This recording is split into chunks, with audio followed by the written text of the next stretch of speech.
coked out 90s action movies are back in 2024, baby, let's go!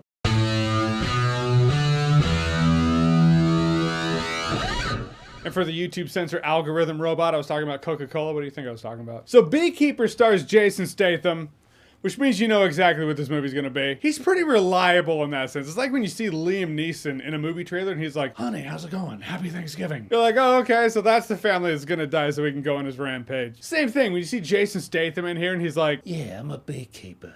I keep bees. You know that's just a strange way for him to say military special ops, professional killer type is gonna lay down some bodies. And after his nice old landlord is robbed and then dead, yeah, that's exactly what he does. Your enjoyment or lack of enjoyment in this movie is going to depend on what you want and what you accept the movie as being. This movie's directed by David Ayer, director of Fury and Suicide Squad.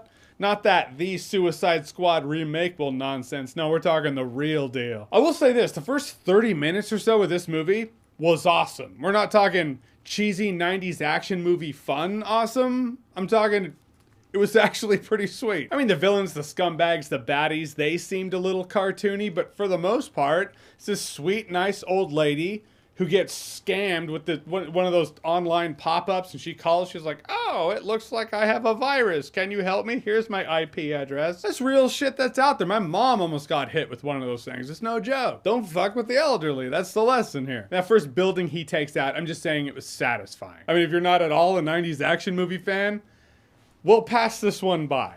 There's gonna be nothing here for you. No judgment, I'm just saying it as a fact. It's like if I'm talking about a beach, talking about how, oh, that beach was a lot of fun. If Anakin Skywalker's watching the video, I should say, if you don't like sand, you probably won't like it though. Not everything's for everyone. But when it had focus, when it was clear it was trying to be the celebration of 90s action movies, that's when the movie was actually in its zone. The action sequences were enjoyable. Some of the kills, some of the hits were really bloody and satisfying. That said, in the second half of the movie, we'll say the last act of the movie or so, it starts to take itself too seriously to the point where the cheese doesn't feel like a celebration anymore. The cheese starts to feel bad. Maybe it's the shtick that was wearing off. Maybe it's the fact that the movie was taking itself too seriously by the end. Point is, it didn't mesh as well as it did in the first half. I mean, the beekeeper thing is ridiculous, but it was fun ridiculous at first. And the bee puns, there's so many bee puns in this movie. The bee puns in Beekeeper are comparable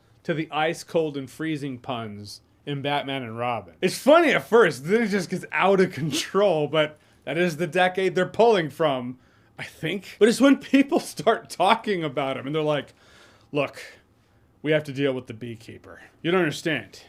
He's a beekeeper. I just couldn't take it as seriously as I felt like the movie wanted me to take it. It's like when people argue about Friendsgiving. It's like I want to take it as seriously as you want me to take it, but I just can't.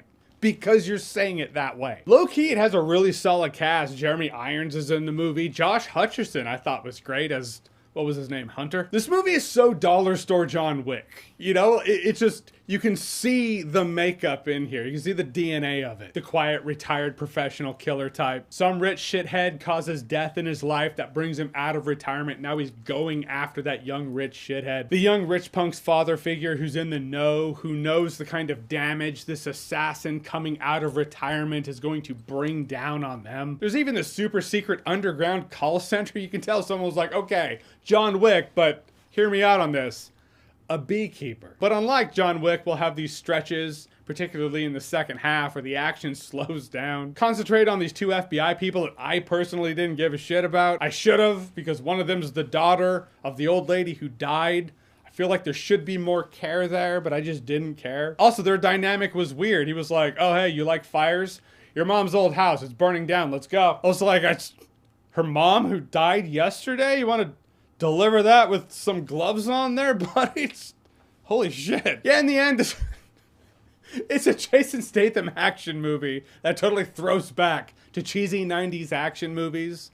Cheesy 90s action movies. It's not a smooth ride. Some of the dialogue is just laughable. Like laughing at the movie, not with the movie. But there are more than a few scenes in which you're laughing with the movie because the movie knows what it is and it leans into it. Sometimes it leans a little too far. Sometimes it pulls back on the lean, takes itself a little too seriously. It's a little inconsistent in that sense. It doesn't keep in what we call the Goldilocks zone the whole time. If you and your friends love those cheesy 90s action movies, this could be a fun movie to add to that collection, add to that binge night. Bring the friends, bring the alcohol, fun time if you're drunk. Yeah.